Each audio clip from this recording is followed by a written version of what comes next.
So hello, in this video I want to continue to talk about how to be a better tutor, and I'm going to focus on how many different tutoring techniques there are. So basically I'm going to talk about two different types of tutoring techniques. So if you're a tutor or you want to become a tutor, I hope that is going to help you to be a better tutor, and so like students can stick with you and you can have more students. But from other side, if you're a student, I hope that this is going to help you to find a better tutor who's going to fit your needs, and you're not going to stay with someone who just kind of wasting your time and money. So there are two different types of tutoring.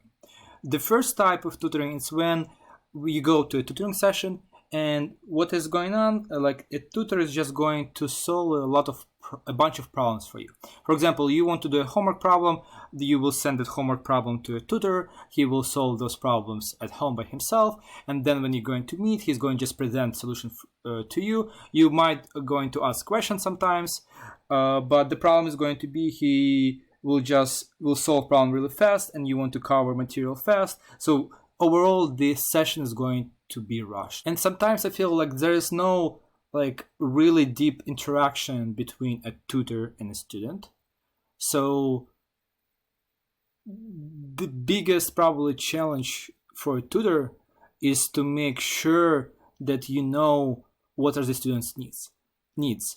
And to figure it out, for example, one of the suggestions that I can recommend is for the first time just to do a 30-minute session, and then you can concretely present a student two different tutoring techniques, and just talk to the student to see what they need, because some students, they do like tutoring techniques of the first type because they just want to see a lot of problems and solutions. But there are some students who will prefer a second tutoring technique. So second tutoring technique, it's more it's really weird. It's when a student is going to teach you. So what do I mean by that? So instead of solving a lot of problems for student, instead what you're going to do, you're going to focus on one or two main topics. And you're going to pick some problems from the homework or some problems from the book, and you will start with the basic problems. You will pick the problem, you will find some terms in that problem, and instead of just go forward and do the solution, you will start to communicate with the student. But what do you mean by that? You will just pick some term and ask what does the term mean? And instead of just explaining the term to a student, you will ask that student to explain the term to you. And then you will see and find some gaps in their explanation. And then you can just get kind of catch the gaps and try to fill in them by asking the follow-up questions. Okay, so you haven't mentioned this thing, but do you remember some example? What does it mean? And by just kind of asking questions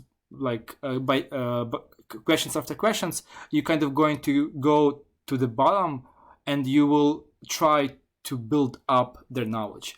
And I feel sometimes that's the main challenge, because some students who are taking calculus class or linear algebra class, they have pretty significant gaps in algebra or in pre-calculus.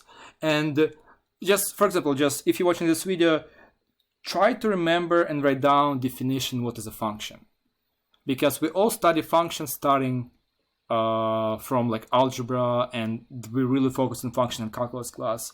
But what is a function? And this is a really good question, because it's the most important probably object in maths that we study. Of course, you need to explain stuff during the session, but the way how you should explain it, it's not just present the lecture, but present a half of the idea or 90% of the idea, and then ask a student to guess what is going to be the last 10%. Or for example, you give some definitions and you give 90% definition, and they will ask, guess what should be next, or guess what is going to be a counterexample, guess what is going to be example. So just always communicate with the student. In that case, the session overall goes slower, but I think it goes better, because first of all, if you're going to go kind of slower and just try to fill in all student gaps, they will not be afraid to ask you questions, and that's really important. Second of all, you will boost their confidence. Confidence is really important in STEM math classes, because as soon as you're confident, for example, I myself have some troubles to be confident from time to time, but I understand how important it is.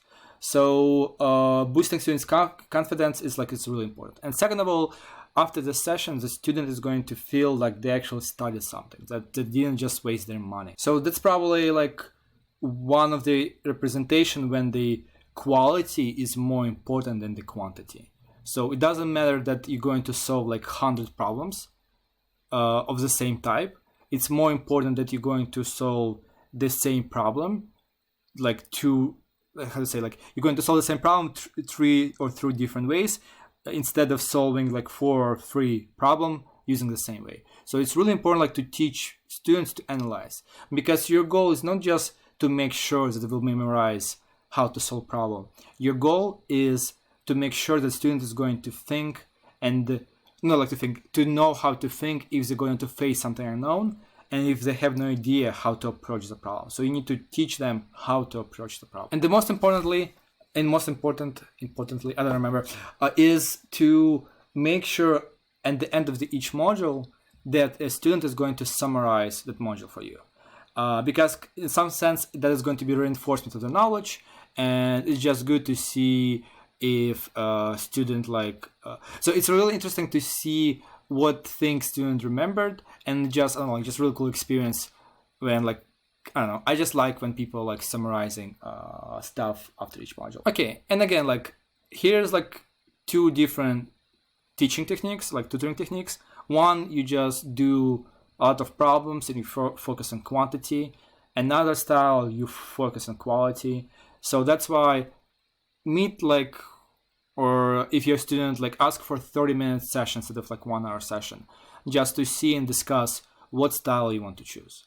Because as soon as you're going to find a person that fits you, then you on either of the side is not going to waste each other time and money. Okay guys, thank you for watching. I hope this video was helpful.